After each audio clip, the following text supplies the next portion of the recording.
many white people bowed to me. Oh my God. Oh my goodness. What's happening? And we standing right now. And why shouldn't we stand? Hold on. Thanks for that knowledge. See, I didn't know that. So that sends a different spin on it. Ooh, I might house any stranger in my house. It would depend. Thank you so much, man. You don't know how much I appreciate you doing this for us, brother. Look at these people.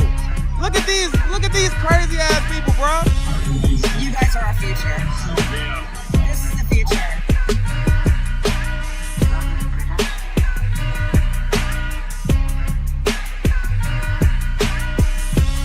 Mary doesn't give a damn.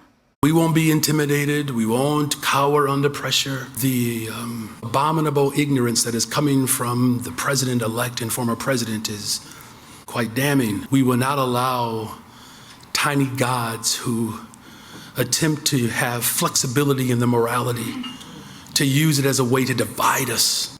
Do like an Obama impersonation there. Joining me now, two of the Chicago residents who spoke at that meeting. P. Ray Easley, founder of the Chicago Red, and Danielle Carter-Walters. P. Ray, let's start with you. It seems that Mayor Johnson is pretty proud of how he's managed the influx of migrants. So why do you say otherwise?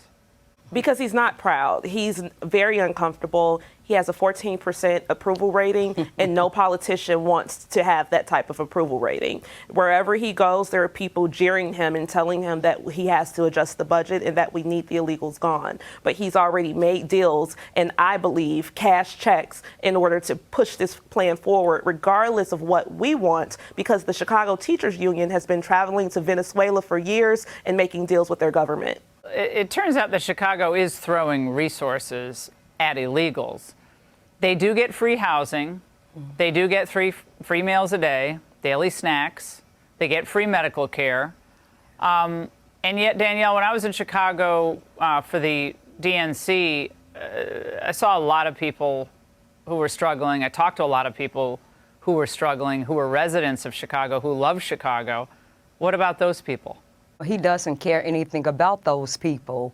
Those people are me and Miss Jessica and the other ones you see that come down there, who are homeowners, who he's proposing and has proposed that we get a $300 million property tax hike. So those people who are struggling with this bad economy that the Biden and Harris administration has put on us. So we are the people that's struggling, the tax-paying people, the American citizens that he refused to listen to. What I still don't understand, because we know what's happened to Chicago. We know what's happened to Oakland. We know what's happened to places like St. Louis and Baltimore. We know what's happened to them. Yet they still keep voting in Democrats. Now, there's been some Republican gains courtesy of President Trump. I'm going to get to that in a moment. But what's the deal with continuing to return failure back into power, rewarding failure? You have to remember that we're fighting against the Chicago machine. The Chicago machine was so pervasively violent and intimidating that we actually have a federal decree, the Shackman decree, which makes it illegal to politically bully people in the city of Chicago. Before then, if you did not align yourself with the Democratic Party, you could not get city services, you could not get a government job, and someone may slap you in the face. However, we're past that. We're done with that machine, and now the progressives are here, and they want to live off of the brand of the Democratic Party, and we can't do that anymore. So our goal now is to raise the self-esteem of the people so that they can understand that the Democratic Party does not have that power anymore. Yeah. They're not a boogeyman. Yeah, well, they don't care about them, clearly. And that's been demonstrated. And to that point, don't you think Donald Trump should take this moment, I think even pre-inauguration, he has all this momentum, go to cities like Chicago, maybe make it part of a Blue City No More tour, and tell the city, you know, he loves American cities. He wants to rejuvenate them and really tell the people, you don't have to live this way. I'm going to help, work with me. That's my idea, and I'm sticking with it. Your reaction to that? We were welcome here in Chicago. We voted for Trump.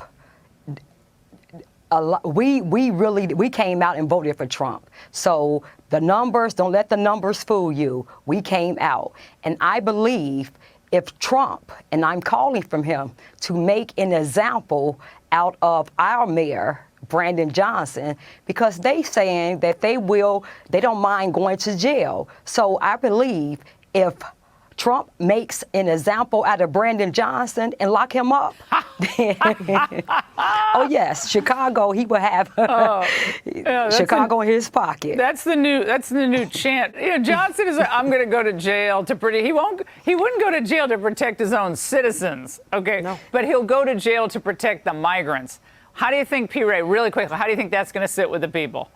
I think the people are going to rejoice if that happens because we've been begging the president for over a year to please come help us. Tom Holman, please come help us. Miss Pam Bondi, please come help us. We need federal intervention in the city of Chicago because we have our own swamp and we need you guys to give us the resources to save us. Yeah, the swamp in Chicago is pretty thick. P. Ray, Danielle, you are fantastic. Thank you both very much.